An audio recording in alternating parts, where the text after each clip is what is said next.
Hi, I'm Lila Catcher. I'm a writer as well as a poet, but first I'm a writer, along with some other things. And I was involved with this residency program. This experience was unique for me because I actually went on two separate occasions. The first time was back in 2014. Now, the reason that I applied was I was a student at Gallaudet at the time, and they didn't have a creative writing major or minor at Gallaudet. So I completed my undergrad and then went into independent studies along with Chris Hewer. He's also a writer and a poet himself. And I was very thankful that he offered me this option. So I got thinking about how I could advance my professional career. I thought about going to grad school, maybe get an MFA in creative writing, but it didn't seem practical to actually make money from that. It wasn't a wise decision, it seemed. So I kept focusing on my writing and committed to that. And then I saw this residency program, and I thought that it was a perfect opportunity for professional development and growing as a writer. I did go ahead and get my MFA as well. So that's why I applied. And then the second time I came back to the residency program was after I completed my MFA, because that first experience really changed my life. I shifted back to focus on my education and then decided after I got that degree that I wanted to work on my first book, and that's when I applied to the residency program a second time. Hello, I'm Catherine DiLorenzo. And my background is mainly as a writer. I did that for a few years. I worked in DC, and then I began teaching for a few years. I taught at Hunter College in New York City. So, a few years back, I started writing again. Creative nonfiction, prose, a hybrid type of writing. And I forget which of you, I think you, as well as Raymond Lusick.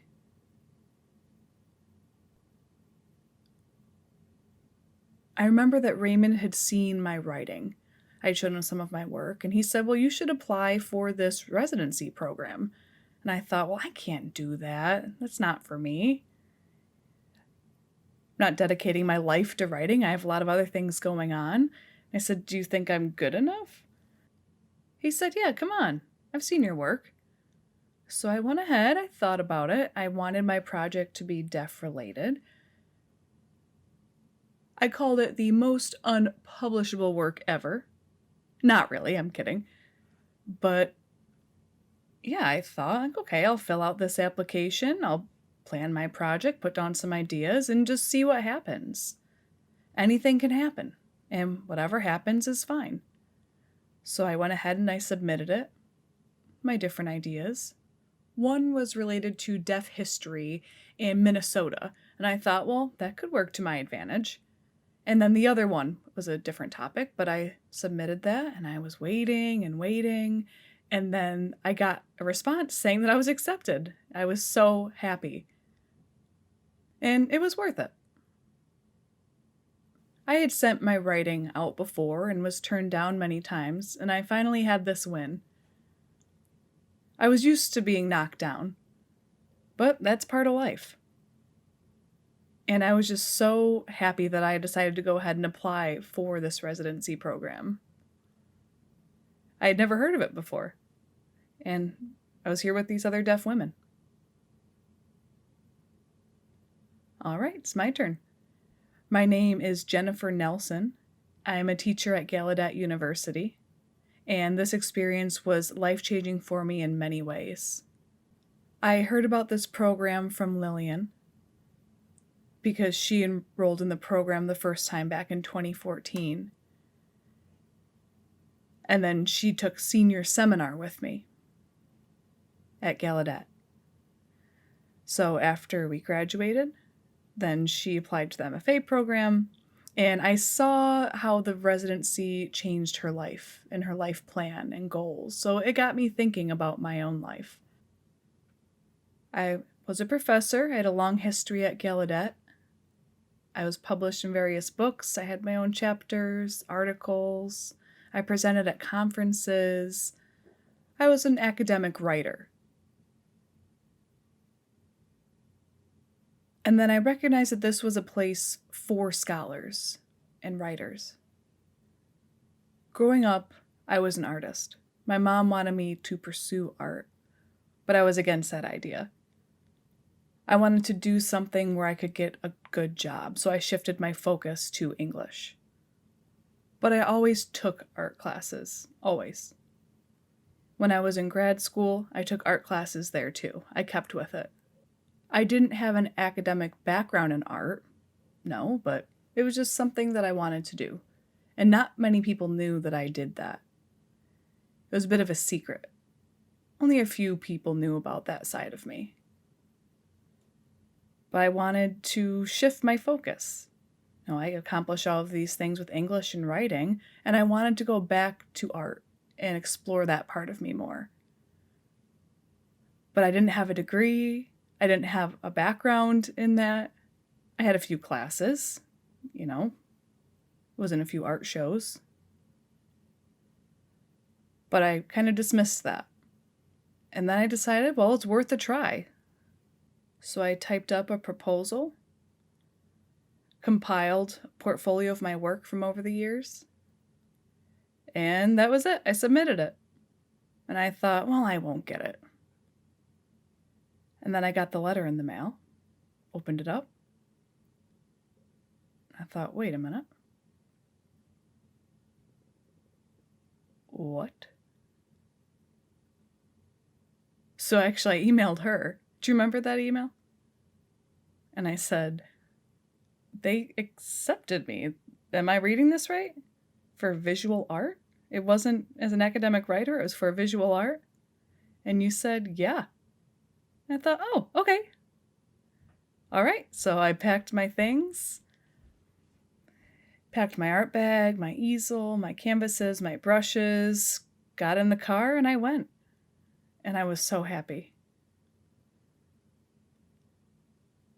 And now I'm still a professor, yes, but things are different. I'm shifting my focus and my life plan. And this program really helped me with that. The reason I applied for the residency program, right? That's a question. I'm Rachel Mazik. This is my sign name. And I was in that first cohort back in 2014. And during that time, I was still a PhD student. Yes, I was a PhD student in Austin, Texas. I'm trying to remember how I saw the information about this residency program. I think through a deaf academic literature review. I'm trying to remember how. But I felt so fortunate that I found that information for it. And I was just very grateful for that opportunity and to have seen about the program. And the reason I really wanted to apply, I think a few years prior to that, I had applied for a boot camp that was offered through my English program in order to support writers' development. You had mentioned having an emotional experience, and during that time, I just wanted new opportunities. I wanted to develop my skills. Also, I think I emailed you kind of on the fence because it mentioned that the program was for scholars. And I didn't label myself as a scholar. I was a developing scholar. I was in grad school at the time, so that's what I considered myself. But I went ahead and did it. And I didn't think I would get in. I felt very blessed to have been admitted into the program. But that boot camp that I applied for a few years prior, I was still too new in the program. I was turned down for the boot camp because there were seniors who were graduating the program soon and students who had something that was ready to be published soon. So I was turned down. It was a very competitive program. So I thought, where's my support? Well, in a deaf environment, a temporary deaf environment. I say that because it isn't always there. But yeah, I decided to go ahead and give it a try. The reason why we're laughing is because she always teases me because I was obsessed with my plan. I don't remember the exact specifics. I wish I could find the actual proposal. I have it somewhere. I'm curious as to what I put down. Do you remember the paper that I submitted? You kept saying, hurry up, the deadline's soon, you have to submit it. And I thought, oh, okay, let me just submit it. Yes. Yeah, that paper. Well, you go ahead, you tell it. But yes, that's why she makes fun of me, because I remember the goals that I wanted for each chapter that I was writing.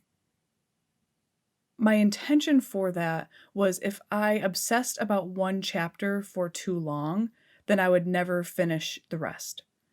So I wanted to get a start and get the ball rolling for each chapter. I began each of them and I wanted a minimum of 30 pages, I remember. And every day I would report at dinner time. They would ask me, how many pages do you have? And I'd say, 10 or 15. I don't remember exactly, but they would always make fun of me for that.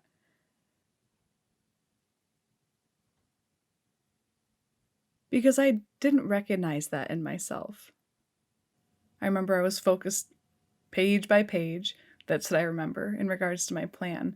But did I actually meet my goals and follow through with my plan? I think, yeah, I was pretty close. I accomplished my goal. I was very close. I didn't finish it completely, but I did have 4 chapters and 8 in progress. They weren't all exactly 30 pages, some were 25, but it was good enough. It was a good start. And you remember I had a suitcase full of books. I had my own personal library of various scholarly writings.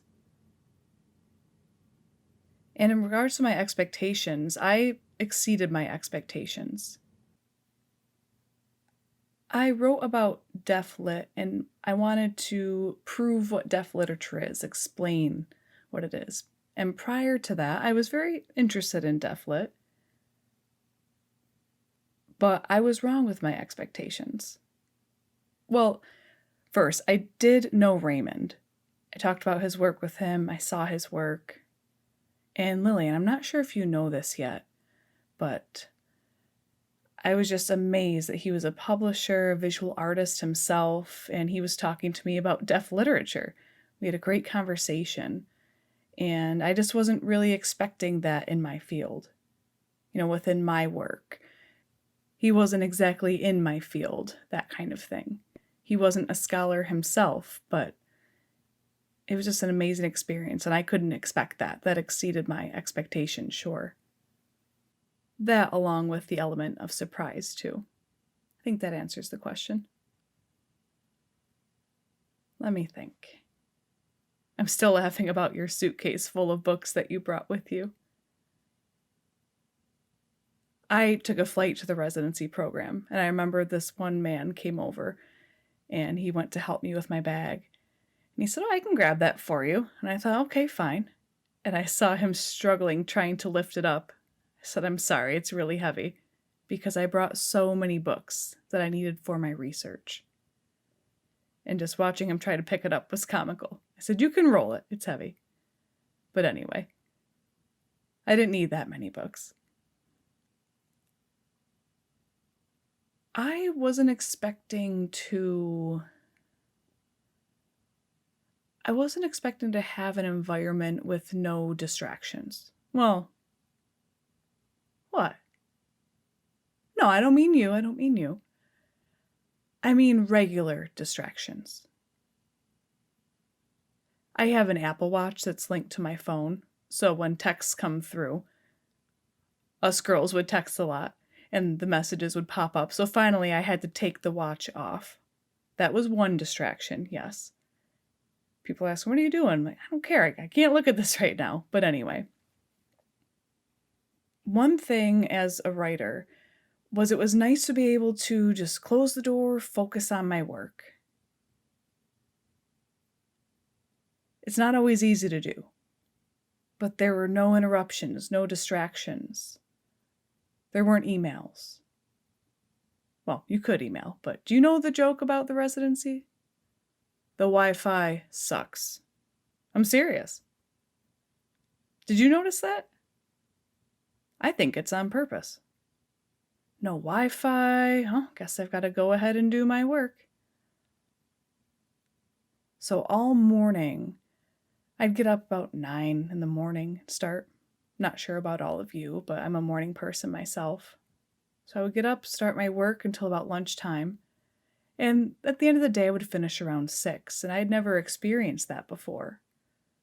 I could work all morning, go for a walk, and then sit back down and work again with no distractions, no students emailing me,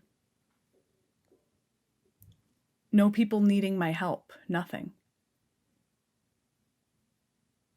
It felt like my life dream come true. I never expected to live my dream. But yeah. One thing I didn't expect was passing on cultural tradition. I thought, I'll go, wake up, go to work, paint in the studio, eat, paint some more, eat, paint, that's it. But really, it was more important than that. Because we as deaf people, we don't have continuous access to interaction with each other. It's important to pass down our ideas and our culture, as you had mentioned, learning from each other. One example is a woman named Adrienne Clark. She was another visual artist during my stay. And I was actually her professor as well. She was one of my students. But she shared the studio with me. And I thought, okay. There were 2 studio rooms. And then a barrier in between. There was a door between the 2 of them. And we enjoyed each other. We would discuss our work, share our ideas with each other. And then finally at the end, we would open the door between the 2 rooms so we could see each other. We didn't have to talk, no, but it was just nice to work and know that we were both there. We could chat if we wanted to. Also during dinner time, we would all gather and chit-chat while we were eating and share our work, discuss all of our thoughts, and then go back and start working again. You're all deaf, you know. We love to chat and go on and on all through the night. And then finally we would realize, oh no, it's time for bed. We gotta go. It's interesting, at meal times when we were together, well, breakfast, lunch, dinner, the weekends as well, we would all gather at 6 for dinner, round everyone up. I think that in regards to the social interaction, for hearing residencies, from my understanding, yes, you socialize a bit, but typically it's more solo work, focusing on your work. It's not about the socialization. But in my 2 experiences in the residency program, and maybe it's yours too, work was important. Yes, you needed alone time, maybe work together from time to time. But socialization was so important. And it's a big part of deaf culture. We would all gather in the kitchen and chat. The 2 of us would talk well into the night. We'd see each other in the kitchen, be making a sandwich or something, and then we would end up talking for 2 hours. Yes, people would cook, stumble in the kitchen, say thank you, and go back to bed. Yes, some people love to cook and don't mind sharing. So thank you for that. But the point is that yes, we would chat. It was social, yes, and building relationships, of course. But the hive of ideas was incredible. Rachel is a literature scholar, but she would share her work with me, and then we would go off and talk about personal life, and then back to writing. And I shared about my poetry, my struggles, when I felt stuck. But we supported each other. We would share our ideas and influence each other. And in the evenings, when we would all sit down for dinner together, again, we would all share our ideas and give feedback to each other. What we are working on, our personal life, past experience, share stories that we could relate to, and that really influenced my art. One time we were talking about Susan Duper, her famous piece called Family Dog, and Raymond, I believe it was Raymond, got thinking, and actually before the residency was over, wrote a story about that art piece. So again, we just really influenced each other. And for me as a writer and a poet, I get a lot of ideas from visual art. It inspires me. I would ask my fellow residents to look at their art and then write based on it. Did I answer the question? So speaking of Susan Duper, I actually also did a piece based on her work, Family Dog, about being deaf at the dinner table. I think even when people aren't specifically talking about art and their ideas, it just gets your mind going. You share that energy amongst each other. It's a really nice experience.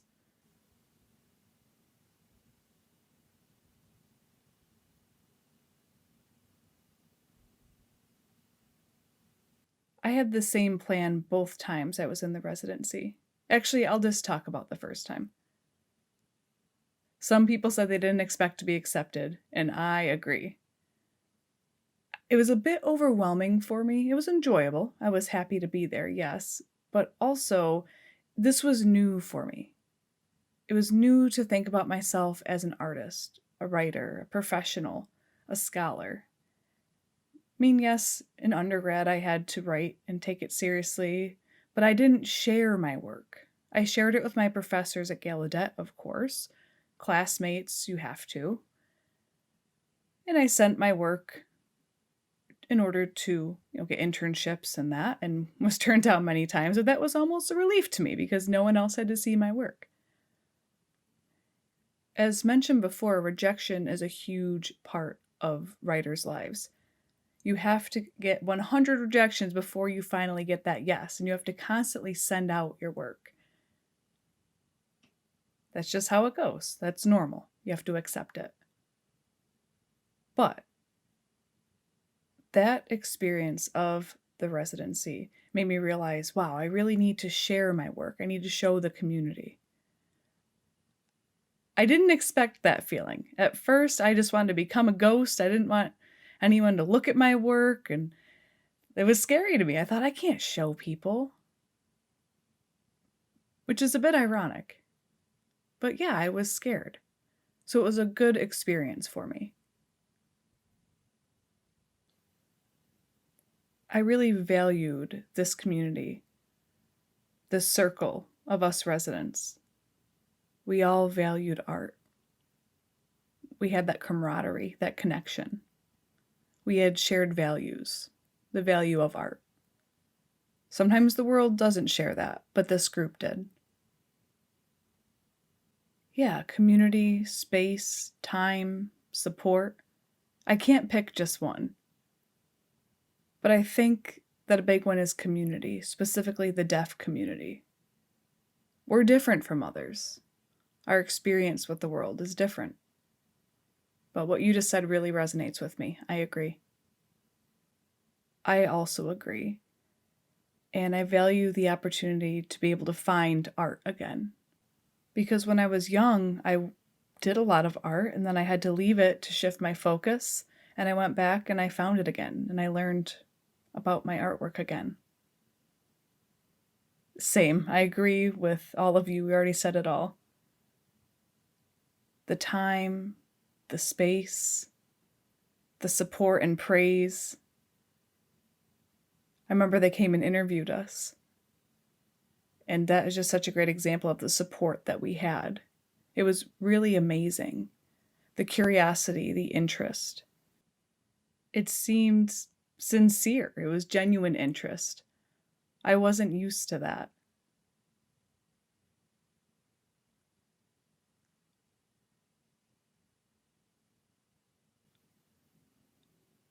I went to Delora's studio.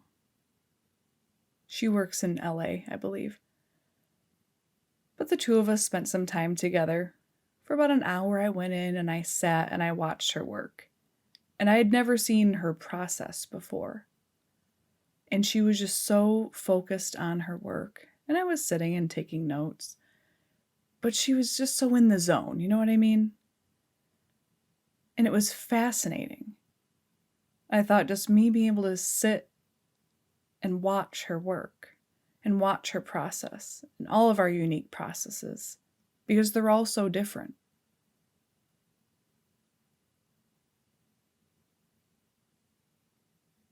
And I just really valued that as an artist.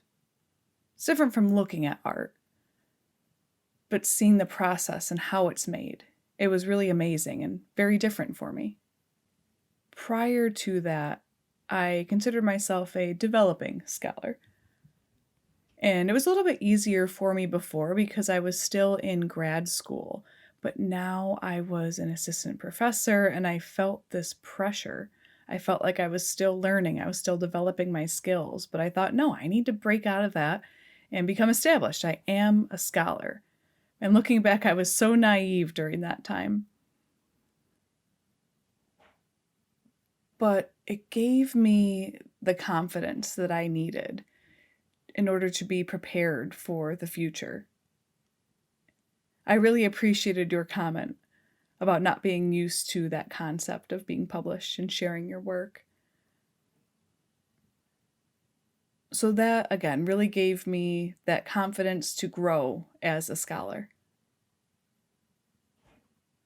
I didn't see myself as an artist. I was more of a writer.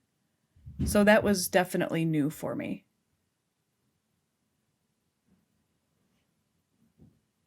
Powerful. Inspired. Amazing. Wonderful. Champ.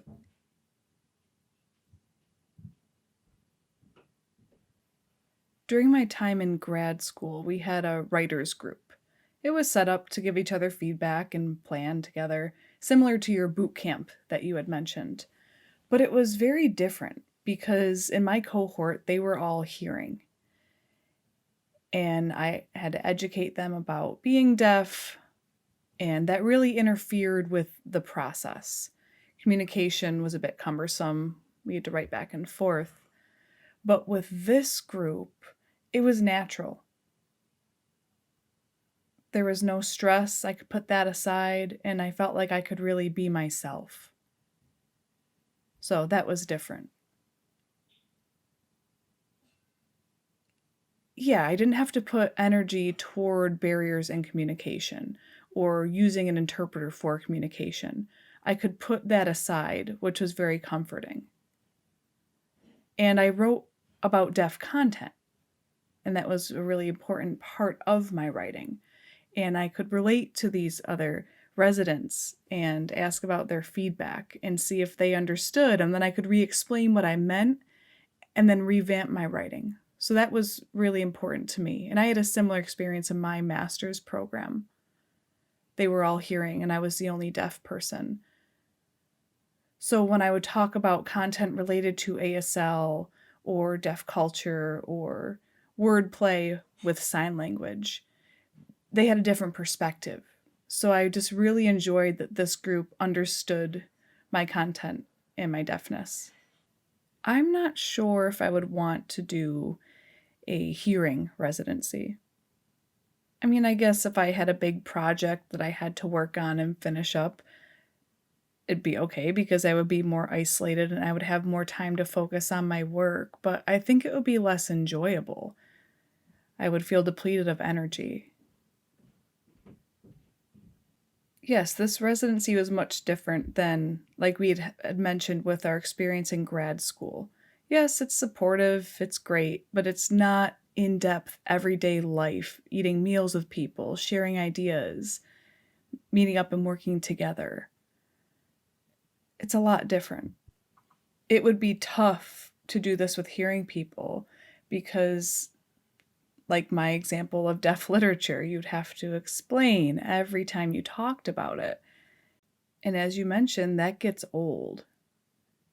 It's the opposite of what we need in a residency. Don't want to deplete our energy explaining our topic. We need to feel inspired and be able to focus on our work. So that would be one negative impact of having a hearing residency. I know you mentioned isolation. That could work in our favor, being able to focus on our work and not getting distracted. But I think that it was very stimulating to be in this environment. I had the energy to keep going and keep working. So yeah.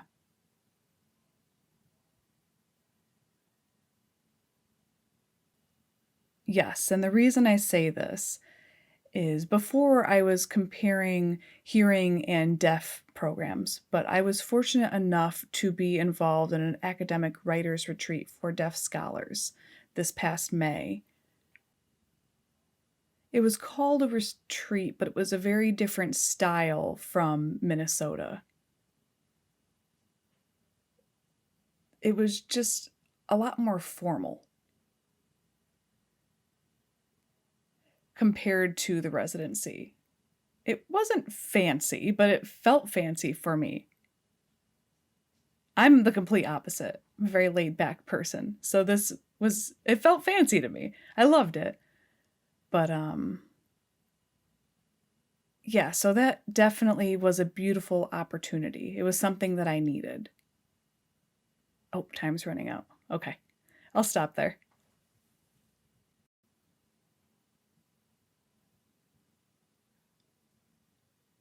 I would say if you're on the fence or you're thinking, I can't do that, I'm scared, or I'm not skilled enough, whatever the excuse is, no. Go ahead, do it, type up that proposal, and send it. Work on your plan a lot. Everyone has their doubts, but put your thoughts down on paper or in a video, work through that plan, and establish what you're trying to do.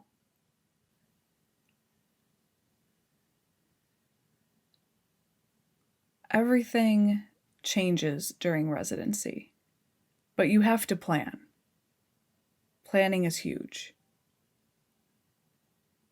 And I didn't realize how much it would help me with structure, my professional life, and everything else is just fun.